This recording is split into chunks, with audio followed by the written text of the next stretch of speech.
Isabelle. And I'm Ben. Welcome to Conversations in Company, a podcast from the charity Suicide&Co, here to make the suicide loss a little less lonely. We've both been on this journey for a few years. I lost my cousin to suicide in 2017. And I lost my brother to suicide in 2018. We really hope that we and our guests can offer you some companionship wherever you are on this journey.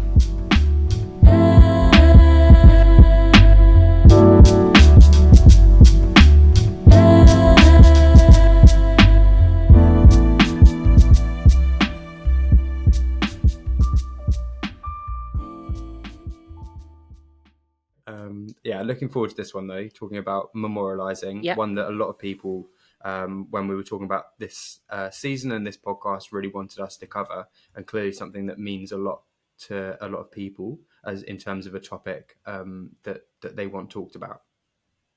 Yep.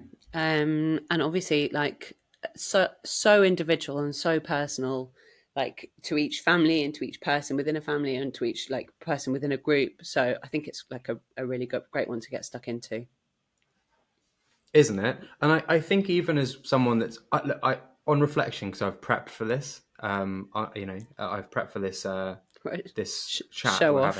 having. Good. I don't always though. That's why I say it. Usually I like to just turn up and see where it goes. Which my manager will be pulling her hair out thinking about. So I prepped for this meeting. I've done my homework. Going back to school days. Yeah, I felt like I was back at school. All that talk of big aircon units, I'm like, I have actually prepped for this meeting. So I prepped for this, and I read when I was sort of prepping, I was like, well, firstly, I sort of looked at what we were talking about, and I was like, oh God, memorialising. Have a little frantic little Google. What does that mean? And then when you start thinking about it, actually, you start going, I've done this for years. This is like my bread and butter. Yeah. But yeah, it's an interesting one because we all do it. I think everyone that loses someone, not just to suicide, but generally finds some way of memorialising or definitely engages in it. But it's difficult because you probably wouldn't realise until you actually took it apart and sort of realised just how many things you do that count as memorialising. Yeah. And it's, I guess, also anything from I find it's anything from stuff that acknowledging specific days or specific moments to physical actual or things that I do for myself, but or down to benches and things, or a headstone on a grave and things. Yeah, that's the thing. It can cover actual events. Yeah, it's the funerals, for example. That can be that can count as memorialising. You sort of remembering someone, memorialising them through that process. That's a very communal memorialising. But actually, like you mentioned, there's little things that we do. I mean, some people light a candle, or have little rituals they do. I was trying to think about this earlier though. I don't know if I have any sort of rituals that I do, like sort of a lighting a candle, or some people I know that speak to them. I don't do any of that. I sort of my memorialising. I can't say this word. This is going to be a really long episode if I can't say the word memorialising. I can't say the title of the episode. God, it's going to be a long afternoon. It's the heat. Blame the heat. Yeah, sure. It's really funny. My mum used to be a Catholic and absolutely hasn't been to church for years. But every time she goes into a Catholic church, she'll light a candle for my auntie and for my cousin and for it's really funny.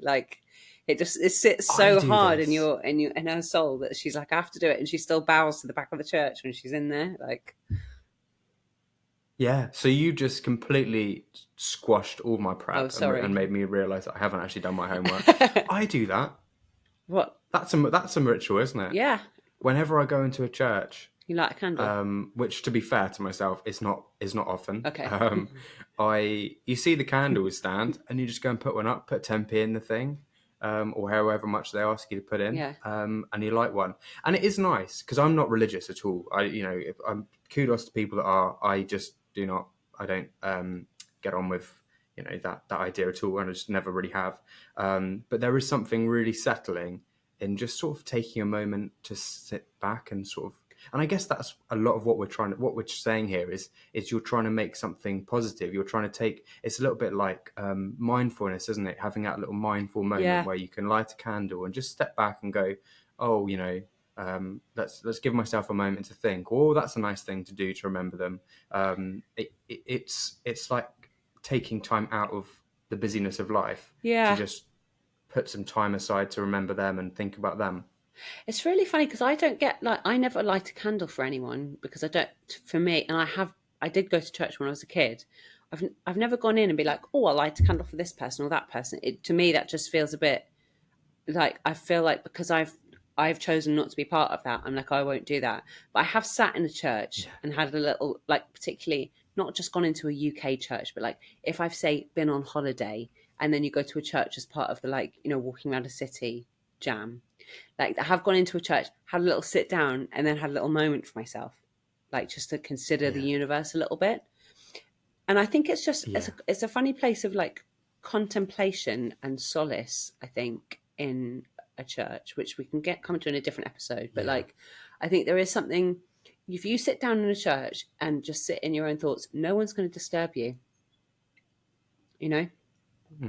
And I think that's quite, I have to say as well, for me, I agree. I think it is interesting, and you sit there and there is a calm, and you just take the religion out of churches and they're just very, very peaceful places, and they have a smell and they all smell the same, right? And this is obviously just Christianity because I live in England and there are churches sort of everywhere, but the same happened when I was in Nepal, and it's sort of full of temples and a lot of incense, and like all those smells are very familiar, and it is a settling experience, right?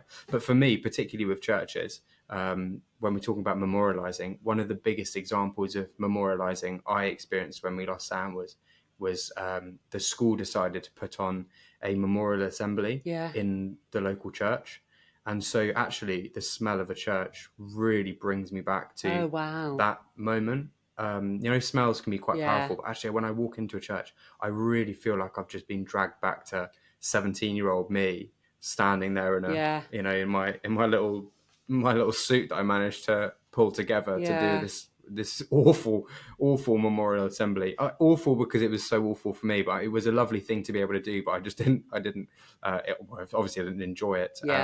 But it just drags you back to that moment of sort of being back in it. So every time I walk into a church, I just feel like a child again. That's a really weird thing to say, but and there is a moment where I'm like, it's sort of a way to just have that moment again with those thoughts, because I guess in day-to-day life, like, and people listening to this podcast will be at various points in their grief journey, but in day-to-day life, after a few years and when things start to go back to normal, it can be very easy to sort of move on and just or feel like you have to move on. And you get to a point, as everyone talks to you, when you start grieving, everyone's like, it doesn't ever hurt less. You just get further away from the pain. It's less intense and all this. And you do inevitably get to a position where actually you're not thinking about what happened every day. But there is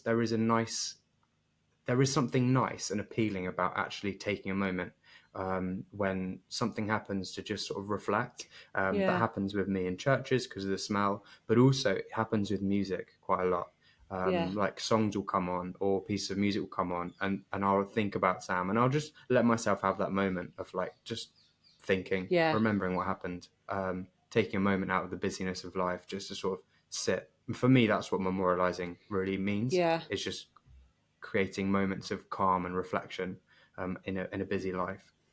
Yeah, it's funny, isn't it? Because also, like, I don't have anything specific, like song wise or anything, but I think, like, inevitably, if I'm with one of my other cousins, or like, we don't see each other like all the time, but like a few of them I'll see like semi regularly, like it'll definitely come up, like just talking about her. And it's funny because like my partner never knew her, and like one of my cousin, his wife, he only met in like 2019 or something, so she didn't know her either. And it's really funny that obviously, like, for us it was quite a big thing, and so it comes up, and to watch those two hear about her via us and what that feels like for them, I consider that a little bit. it's funny because my cousin Jen played rugby, and so every time someone mentions like women's rugby, which is such a broad, like such a broad thing to talk about, I'm in my head, I'm like, oh, Jen liked rugby. It's like a little like thing in my head that's her thing, like that was hers, like. And the rugby team that she played for had, a year after she died, they had a match on anyway, and then they had like a memorial thing for her that week after the match, which was really like, and it's funny because she wasn't religious at all, and they had the funeral in a church, but that's because it was in the West Country, and I think it was the only place that like naturally like that's where you go to. It was funny because the communality of the rugby match and them honouring her at the end just felt so fitting, that like, you know, the playing of the team sport and all of this stuff like just felt like really, really lovely. And obviously because they knew her super well, and because they knew her in a different way to the way we knew her, and it was in her space. So that was really probably the most emotional I've been since she died, apart from like the, you know, in the early weeks. But like I just remember feeling really overwhelmed at that.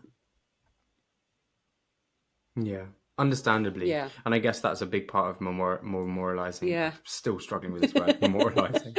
Is it's going to be a really long episode. That's one of the aspects of memorializing, is actually bringing people together, isn't it? Yeah. And I guess, you know, I described our memorial assembly at school as awful. I mean awful only in the sense that actually it was a pretty awful time in my life. Yeah. But the actual event was lovely, really, really special. Yeah. To bring everyone together and just sort of be, you know, in each other's lives and together, because grief can be lonely. Yeah. And I think actually having an aspect of memorializing which brings people together is really special. Yeah. And you know, I've supported people that have lost relatives, and they've had, you know, sort of memorial afternoons where we've just gone to the pub with loads of people and just sort of had a laugh and raised a glass and had a drink and had a good time and played some really good music and actually had some fun. But I think at the heart of it is, in this sense of memorializing, is actually having like connection with people and community, and it's such a powerful way of remembering someone and really feeling less alone in your grief, which is what we want at the end of the day. And that's why this podcast here, because no one should be going through this alone. So ways of trying to get more people together is a really special and quite comforting thing that we can do when you're going through grief, not just suicide related grief, but any grief. Yeah. Do you have a specific ritual for like the day, the anniversary? I was going to ask you this. No, should have done your homework. Really. I sort of. I know. I'm just being dragged now. I'm the teacher's pet, and I'm being dragged. I'm being dragged by my co-host. Do I? It's like, honestly, I'm being back at school. Do I have a ritual for that day? It's difficult to say. I try and avoid. I try and avoid as much as I can. So I'll go out and I'll do things and I'll try not to think about it. I do have a bit of a ritual of doing like a post on social media, and I know like online memorializing is something that a lot of people do, like posts and pictures and remembering. But I quite like to just sort of reflect on the year I've had, how it's been another year, like what needs to change in terms of broader mental health topics, like where are we, what can I do to sort of improve the mental health landscape, things like that. I just sort of use it as like a sort of, I don't know, just a moment to reflect, I guess. But other than that, I try to get out and get away and just sort of go for a long walk with people I like, and, you know, go for dinner and try and ignore that that's the day that's happening. How about you? Do you have any rituals for that day? I will try and not do any work, like unless obviously just if anyone's listening who's like comedy industry, if you ask me to do a gig that day that's like actually really well paid, of course I'll do it. I'm always available for well paid work. I just like, if it's stuff that's like I'm driving it, like I definitely won't leave any admin for that day, and I definitely won't leave any writing for that day. Oh god. But like, you know, if something comes in, sure, but otherwise I try and just have it a bit of a day for myself. I've been very lucky the last 2 years I've been on holiday, so managed to just take a real rest. But before that, the first year I was working, and I ended up working from home. So that was just making sure I was like not in the office, because I was very emotional that year. The second year I was working but abroad, so I had a little meltdown in front of all my colleagues, which was great. Really, really great way of them knowing that you're completely stable. And then the third year, oh, I don't remember. And then also the worst one was the COVID year, because then it was like, well, I won't do any work, but I will also I won't do anything fun either.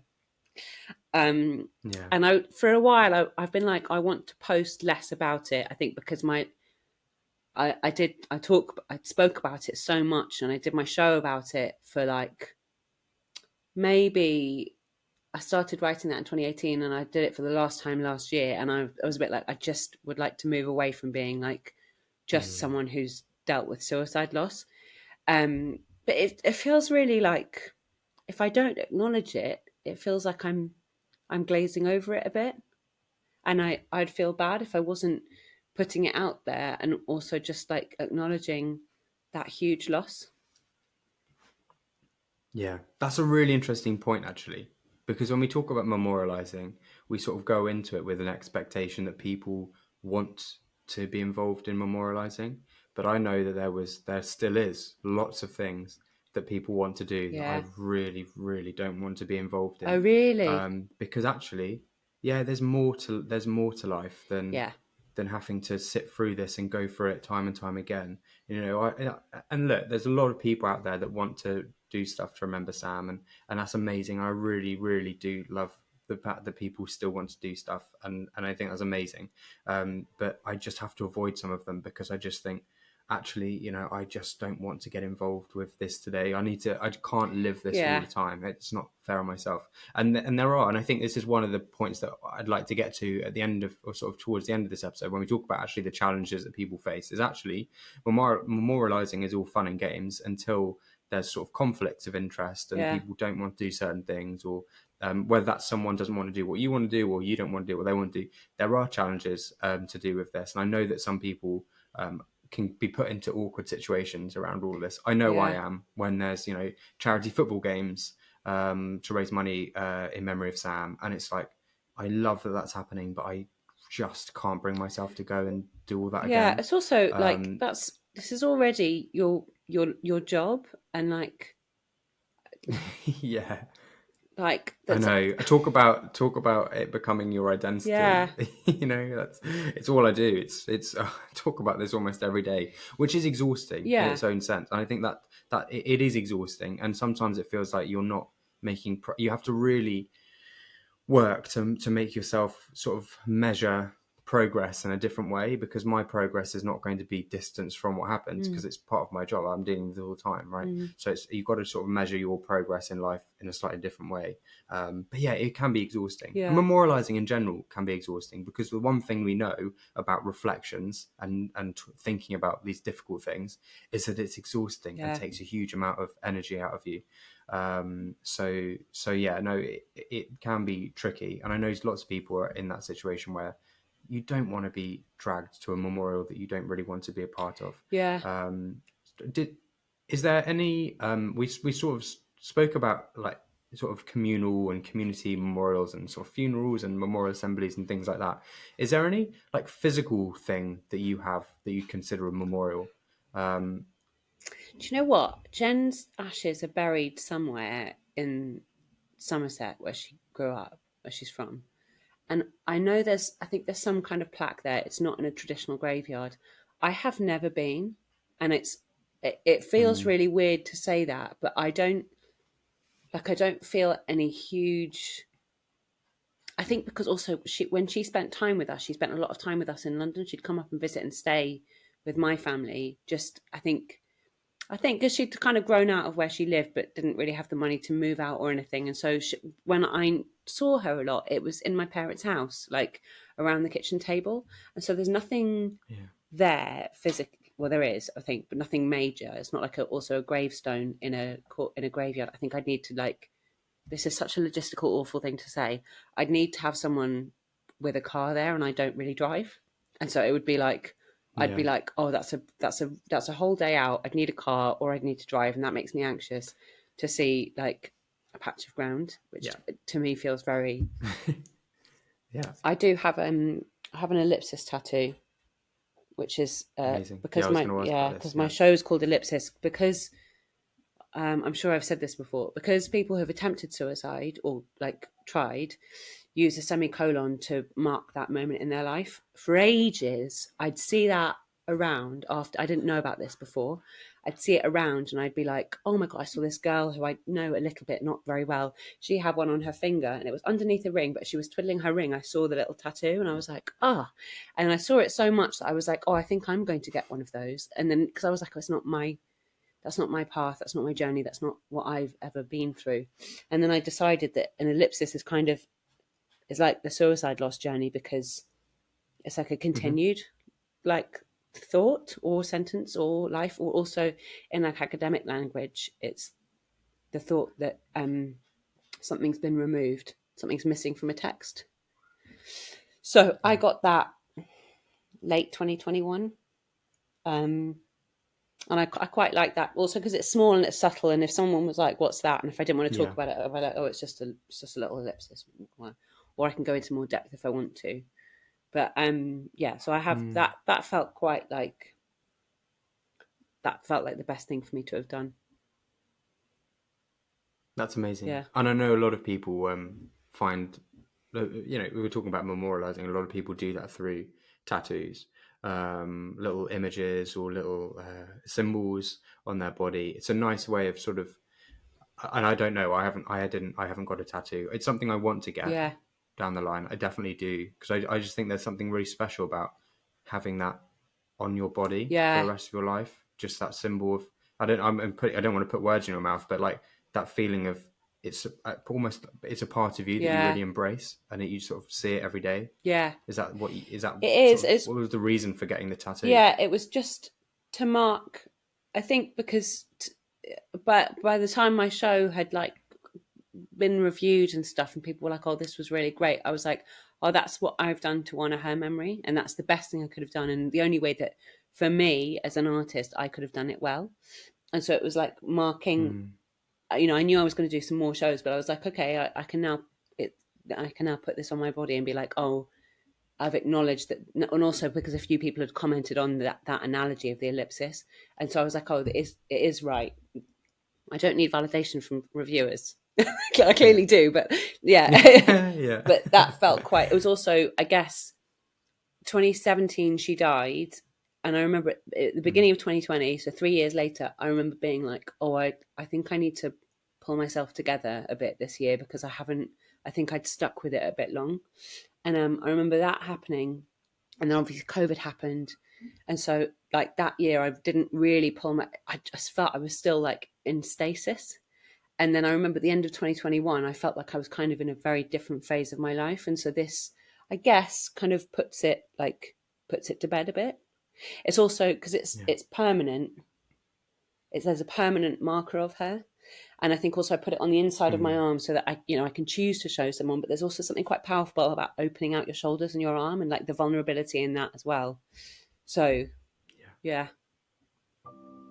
Lots of meaning. Yeah. Lots and lots of meaning behind it. Yeah. I like what you said about it's a way of my comedy show about suicide and actually to a certain extent I think that's what memorialising is. You can watch it direct on nextupcomedy.com or via Amazon Prime. Page. Yeah. My book, This Book Could Save Your Life, which is about my suicide loss experience and work as a mental health campaigner. It's available on Amazon. That happened. We've got this moment, or this is what we're doing to turn the page. And having a physical way of remembering her. Maybe it's not a plaque on the ground or a gravestone, whatever. Yeah. I'm with you. I don't. Sam's buried in a graveyard. He has a gravestone. It's unlike you. It's about a mile away from my home, right, where I grew up. So really easy to get to. I really don't enjoy going there, and I find it quite difficult to bring myself to go, because I find it just quite sad. And to be honest, I want to do things that are fun and upbeat to remember Sam.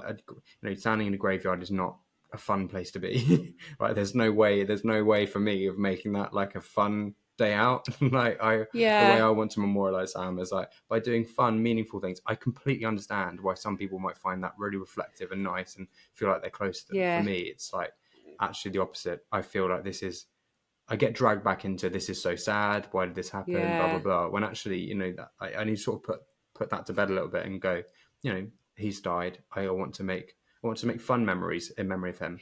Yeah, it's funny because I find graveyards a bit like churches, a bit of a like, firstly quite interesting, and like I find graves like just such an incredible like, and even like the little inscriptions on benches. Sometimes I went around my local park a while ago. I was having a bit of a down day, and I just was like, I took pictures of all the inscriptions on benches. Like, and sometimes they're a little bit like light and whimsical, and sometimes it'll be like David loves staring at the ducks here, and I just get this image of it's just like, and I actually really love. I really love a graveyard. And it's funny because I've just realised I don't think I've visited any of my grandparents' graves. I don't think I've not gone to visit Jen's grave. Anyone who I've known who's died, I don't think I've gone.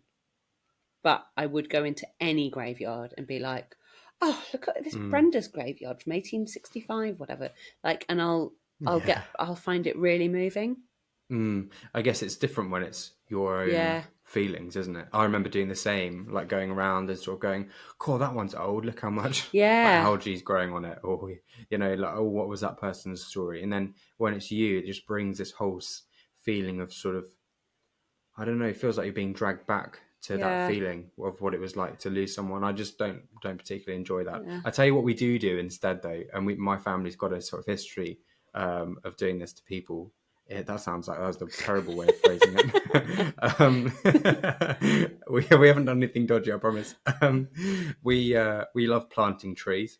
Yeah. So for example, when my great grandma died, when I was young, we'd like put her ashes in the floor, plant a tree on it. We've got a massive like conker tree growing somewhere, which is like on top of my great grandfather. They've got great grandma's tree was planted there. Sam had a tree which was lovely, and I'll talk about it in a second. It's quite funny though, because we planted my great grandma's tree on her ashes, and the tree died, which you would have found very funny. Oh no! So I know we sort of came up one day and it was this wilted little stick. And we were like, well, tree didn't like grandma very much. But Sam's tree's doing really well. Actually, it's beautiful because it's like this, it like has this blossom every spring. It's really nice. And I'll tell you what we did with Sam's tree. It wasn't our idea at all. I think the school or Sam's friends organised it. It was this sapling, and it was sort of carried around in a pot. God knows how, I have no idea. And people could like write things on tags and like stick it to the tree, which was, I think, is quite a popular thing for people to do. And then we ended up planting the tree, which was really lovely. And it is nice because you sort of see it and you're like, that's a beautiful tree, how nice. So that would, but yeah, it is planted right next to where great grandma's tree died. Which I still think is, I think I'd feel such a sense of failure if and this would inevitably happen because I'm not known for keeping plants alive. If I planted something as a memorial to someone and then it died, I would feel like such a sense of dark, deep down failure. Yeah.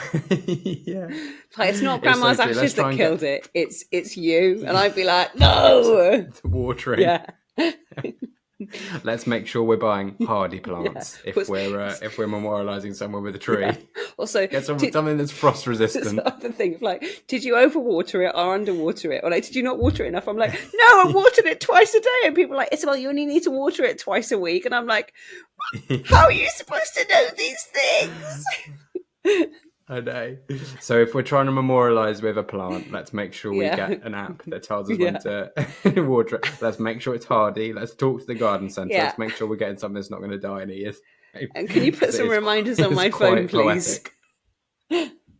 Yeah, let's keep that alive. Yeah. But yeah, so for us, that's quite a nice thing to do. Just to, because it's a little bit different, and it's a nice tree. But the one that's alive is a nice tree. Yeah.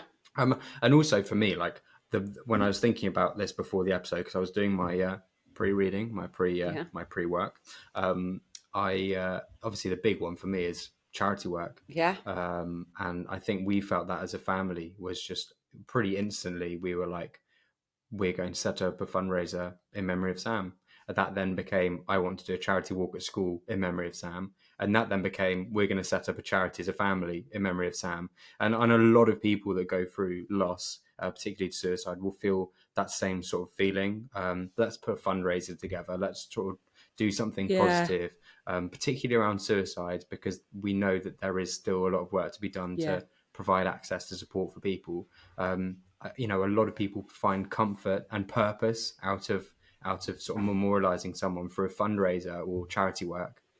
Yeah, I think someone started a charity in Jen's name. Well, like it was had a different name in Bristol, and I don't know how it's doing, but I felt like I can't. Like for me, it just felt like such a huge thing to do, and I've actually felt just like being part of the Suicide&Co community has actually given me a lot, because firstly, I've been able to kind of come into something that's already got like its cogs whirring, because anything logistical I think I would have felt quite overwhelmed by, but also like, because you guys weren't related to Jen, I think I've just been able to like it not be too introspective, if that makes sense.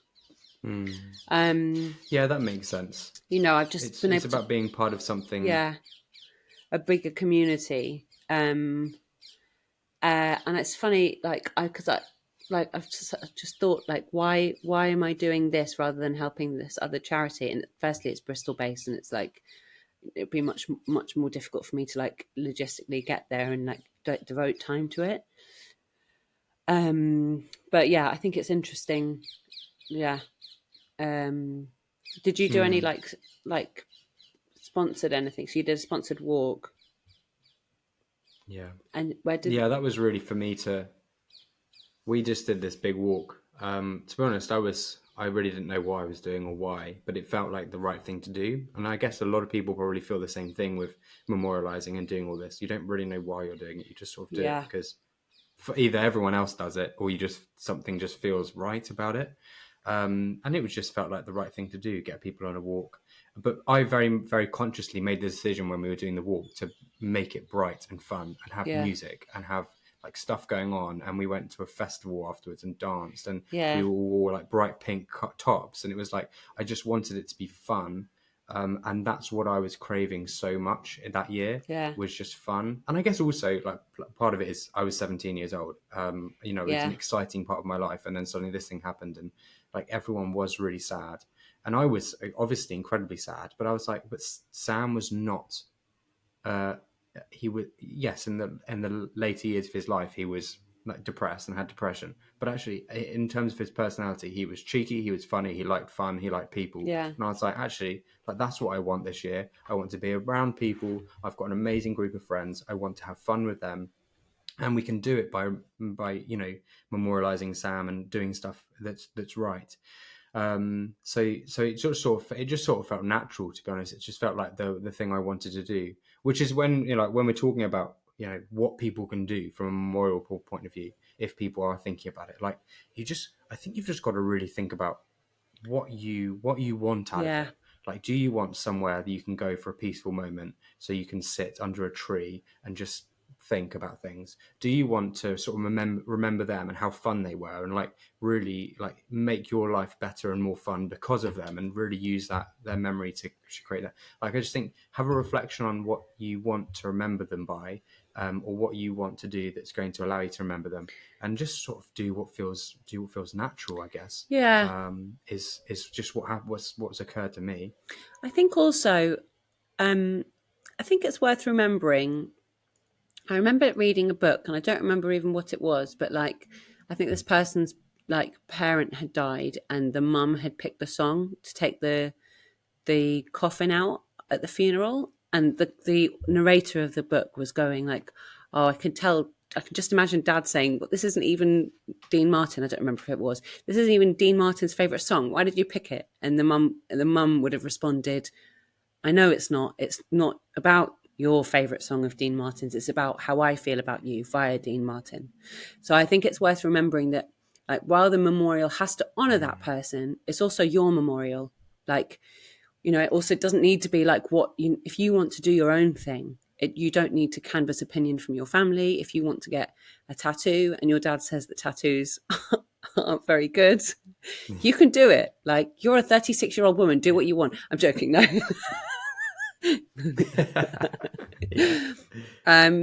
But, you know, like, I think it's worth just like, it is for you as well. Like, and if you think that the most fitting way of doing something is not going to put flowers on the graveyard, but like, I don't know, spending a day sitting looking at a body of water, you know, there's a number of things that you can do that aren't like written down in a book, or don't have to please your mum and your 3 aunts, like, you know. I completely agree with that, and I guess that comes to the crux of what memorializing is about. It's about aiding your own grief, really, isn't it? And what you've got to try and find what works for you, and really think about what you need in that moment. You mentioned there like some of the challenges that you might come across with all of this, and there's something I know we wanted to talk about in this is actually that memorializing is not straightforward. People might have a problem with a tattoo, particularly if we bring in what we spoke about earlier: religious beliefs, different opinions, people's sort of wanting to drag you in all sorts of different directions. Navigating different dynamics can be really hard and really challenging. Do you have any thoughts or experiences or advice for someone that might feel like they are facing a challenging situation when it comes to memorializing? That is incredibly broad question. But I feel like there's something in just not oversimplifying this, that actually some people do have quite a difficult situation to deal with. I think so. Firstly, my first bit of advice is just to, like, you know, as it probably is with most things, like, take a deep breath. Like, just remember that in some ways you're all on the same page. Like, if you're talking to someone who's also felt the same grief as you towards the same person losing their life or killing themselves, or, you know, dying by suicide, or not, if, you know, in any way, if that person, if you're feeling quite, if there's a heated conversation, or, like, you know, a conversation that's not easy to navigate about who wants what, just remember that you're all coming from the same place. Like, it's probably immense sadness and grief and hurt and all of the other things, and that I would imagine most people are not coming from a place of malice. Diplomacy is king, you know. If you feel quite strongly about something, it's worth saying, like, I feel really strongly that this would be a good thing to do, or this wouldn't be a good thing to do. You can say that, but just accept that someone else can say something back, you know.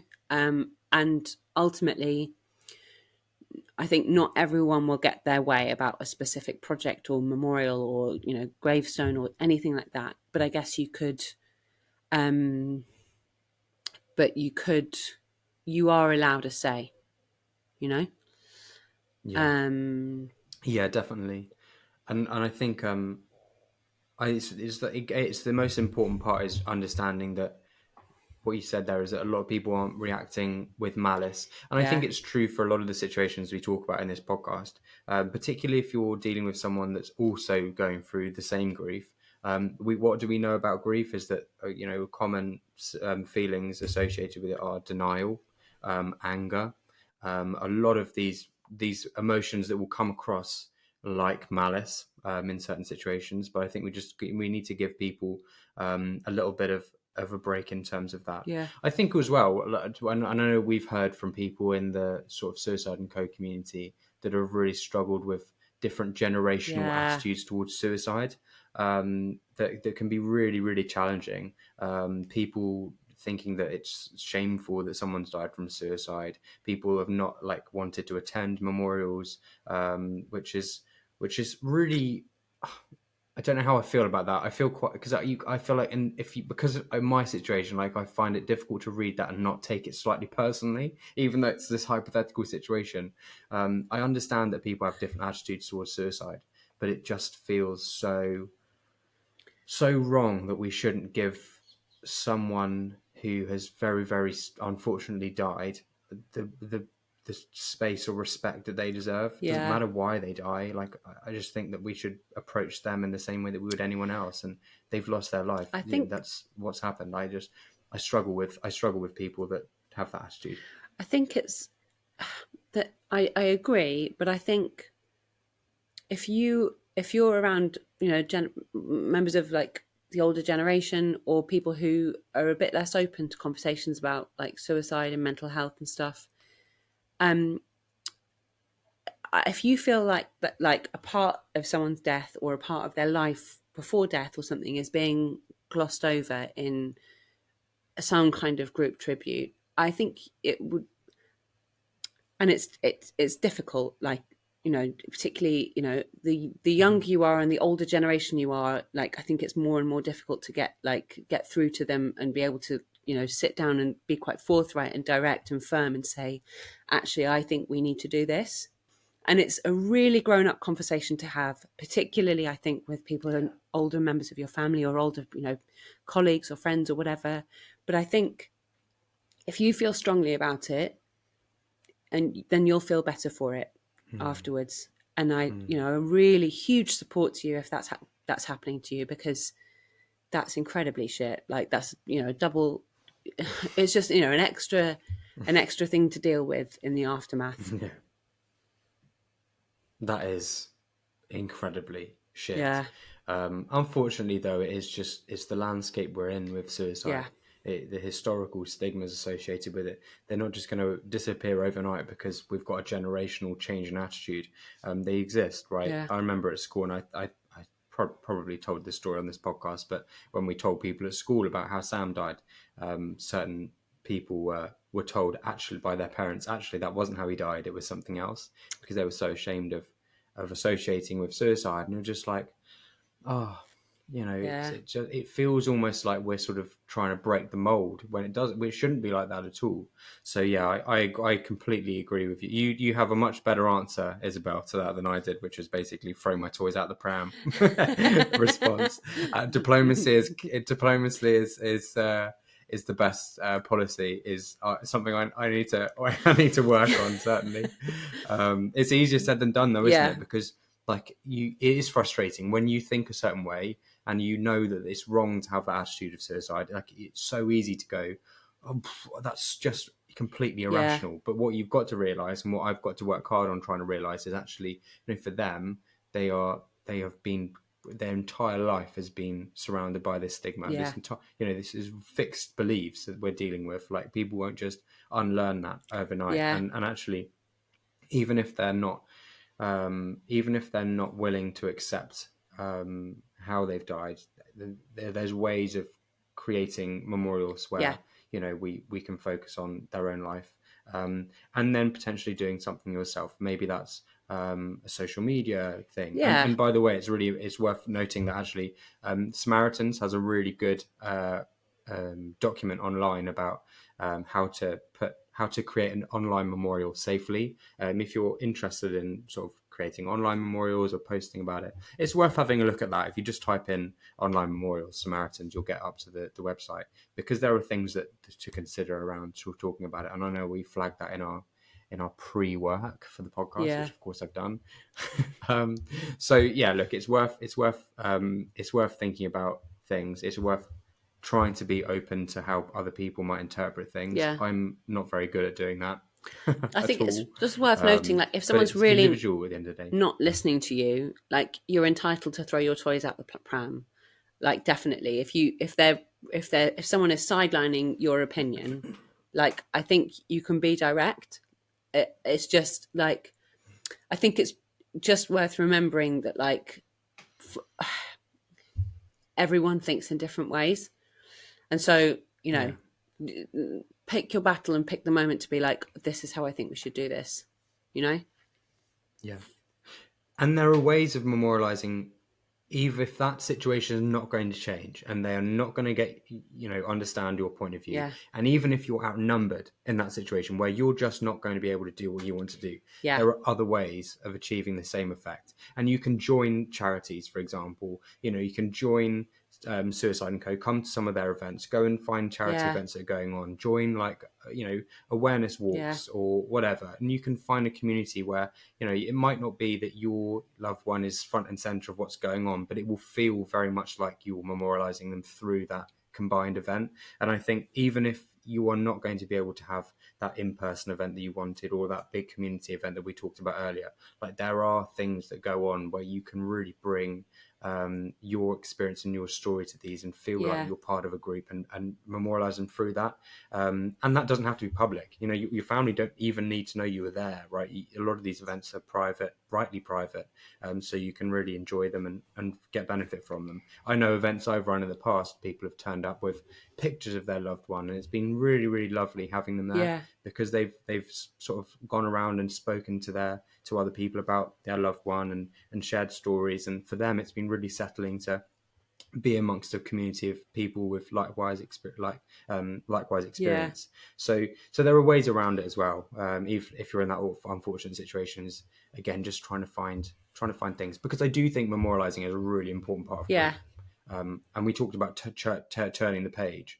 Like, so it can be a really, really helpful tool to explore when you're going through grief. I think also, like, worth remembering that, like, memorializing is like it's not been and gone and done after you've done one thing. So if, say, a year after your person dies, your family wants to do something that feels quite conservative and traditional and not really like you, and they won't allow you to do something that's a bit more uplifting or like forward thinking, then maybe like a year later, like, ahead of time, just be like, hey, I'm thinking of doing this year.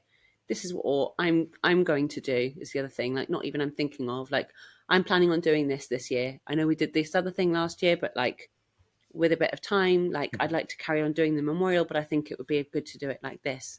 So not that it's in competition, but like just as a continued process in a different way. And then it's just offering a different viewpoint. And I know, like, I'm someone who definitely is like, no, I want to do this way, this thing right now. But life is long, with any luck. And, just give everyone a bit of time to have some space. And I appreciate that can sometimes feel like you're giving someone whose opinion you don't necessarily agree with on this, or maybe anything, I don't know, like that person's got like, sometimes it feels like they've won. They haven't at all. It's a process. It's a time thing, We're sort of getting towards the wrap up of the episode, but I wanted to ask you a question. I'm not quite sure. I'm not quite sure on how to phrase it. But if you could go back to when you lost Jen, is there another form of memorializing that you'd potentially like to do or explore, or is there something you do differently that might have helped, if you with the sort of value of hindsight? I think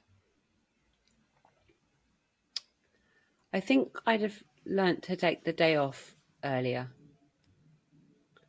Like the day off on the anniversary, the first 2 years, like I was working and I had to be like in some ways public face. So the first year I was working, but I was working from home. But it just means you're still switched on. And like, I think just allowing myself to have a bit more headspace on that day a bit sooner. And I think also maybe if I'd done that, and I maybe not. I think I wish I'd put in some like solid memorializing or like markers for myself about like moving on a little bit and pushing myself to be a bit further away from it a bit earlier, because I feel like I lost 3 years in a way. And I'm quite sad for myself sometimes. I'm fine, and it's very much moved on, but it took until COVID, really. And then obviously during COVID, you're not really existing out of this weird thing that's happening. But like, I wish I'd realized how much it was affecting me earlier. Oh yeah, same.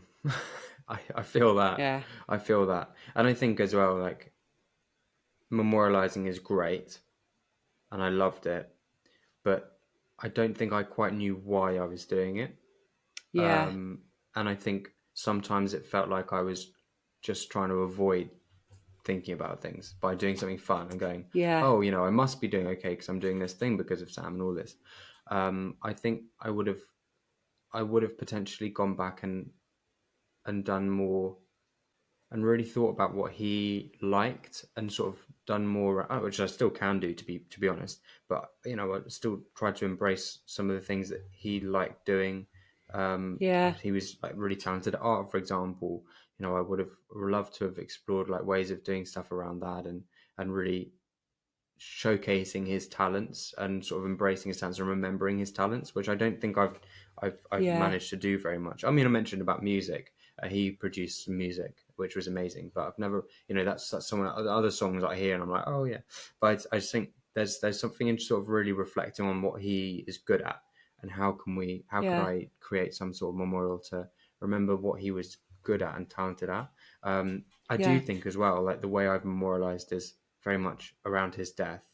And there is something really important about memorializing someone's life. And there's a big difference. Not necessarily to the person that's died or to anyone else, but for yourself. Memorializing someone's death can be quite exhausting.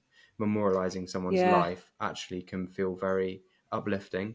Remembering their talents, remembering what they were good at, putting their art on the walls, or having a box of memories. Some people have like pictures from fun stuff, and like memorializing their life rather than death is something that I think if I could go back, I'd like to sort of do more, as well as the stuff I was doing. Just being able to in that moment just be like, this awful things happened, but oh my goodness, did he have a nice, incredible, very like exciting life, and let's try and remember a bit of that more. But it's difficult in hindsight. Yeah, it's also like, I think I don't know. I mean, it's obviously like unique experience, and also hopefully not more than once that you'd experience someone close to you dying by suicide. But like in the aftermath, I think if someone has died of old, who's older, of old age, of something like, or of natural causes, where you've had some time to process it, or you're kind of aware that that person's getting towards the age where they might die, even if it was maybe a little bit earlier than it should have been. But I think there's something about suicide, and I imagine it's probably similar if someone has died in a car crash or in an accident of some kind, that like in that immediate shock, there's very little time for you to reflect on their life. Because in that moment, like when I remember when my auntie died a couple of years ago, we were all able to be like, well, she was 70, whatever. Oh God, it was a bit of a shock. We didn't anticipate it happening quite that soon.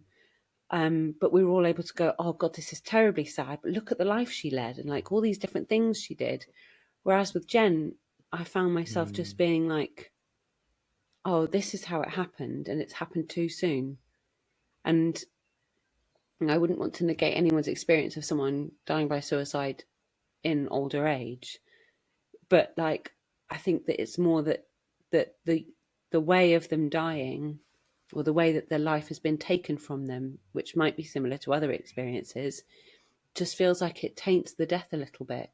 It removes the life from the process of the death, which sounds a very weird thing to say, but like, I think because you end up speaking about it so much, like if I said my aunt died of a pulmonary embolism, which I'm hoping not to say very often because I clearly can't, my aunt died of something. Then people go, oh, okay. How old? Yeah, okay, fine. She was 78. Who was she? What did she do?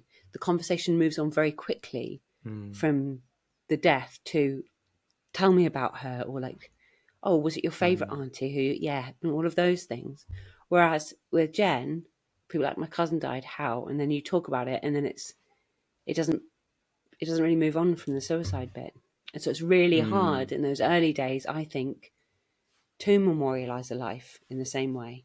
It really does feel like a funeral rather than a memorial, because I felt like that was really all I spoke about. Yeah, it's so true. It's easy to put grief into one box, but actually grief for sudden deaths is different. Not necessarily worse than others, but different, very different, because of that shock factor of everything happening. And you're right, it is difficult to focus on life. And I guess for me, the word I was looking for earlier, and the word I'm going to sort of use to sum up memorializing and sum up the episode, I guess, is closure.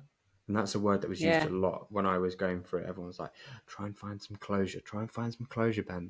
There's this almost like mythic thing that everyone kept talking about. Try and find just tell me what that means and I'll find it, right? So anyway, they were all talking about this closure thing. And actually for me, that's what memorializing is about. I'm going to get there with that word. That's what memorializing is about. It's about trying to bring yourself some level of closure. And you can do that through rituals. You can do that through memorial events, you can do that through charity work, but there is an element of closure which is really important in grief, because when you enter it, it's this awful sloshing washing machine sort of thing that you're stuck in, and closure is that just that escape back into normal life, and you need something to mark that, really, in my experience. So that's why I'd encourage people to start thinking about it. It's why I'd encourage people to think about what they can do that might mean something to them, that might memorialize the person they've lost. Going back to what you said at the beginning, like, it's not about necessarily the person that's died, it's about what you need. And that is my buzzword from this episode, is it's about closure, really. I think it's also about like maybe closure around the death, so that you can just focus on the grief, or like memorializing them. Because in some ways, I think like removing or finding some way beyond the initial, like, the first few years of immense sadness has meant that I now view her life in a slightly different way, and I'm able to kind of commemorate or like think about her in a way without quite the same level of darkness. Yeah. So, classic, just take some time. It takes some time, And it's the most frustrating thing to be told, isn't it? Like, everyone's I know, and it really is. It's the worst. Give it time. Go find closure. And you're like, well, what the hell? That's not helpful. But it's true. And you know how time...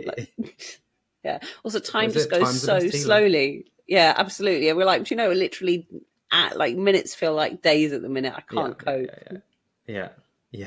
So look, it's about taking things in your own time, and doing what feels normal to you. And like, I think that's, again, one of the takeaways, is just do what feels right to you and find a way of doing what feels right to you, because it will help the grief journey, and it will help, hopefully you feel less alone, and it will help you sort of bring closure.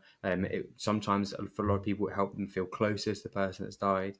All good things. So please do explore memorializing.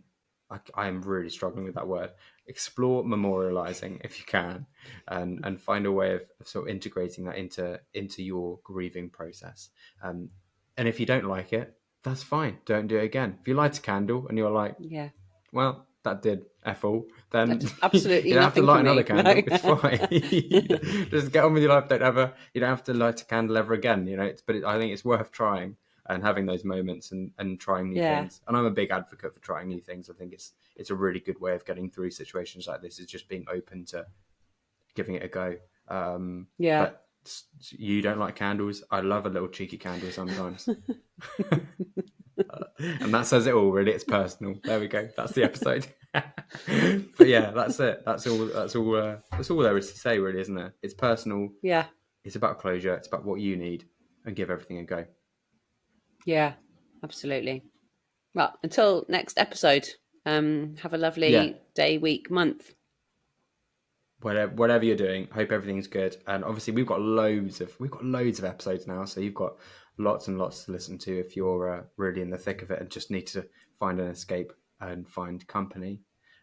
We're here. That's sort of why we called it that. So have a lovely week, month, whatever, and see you next time.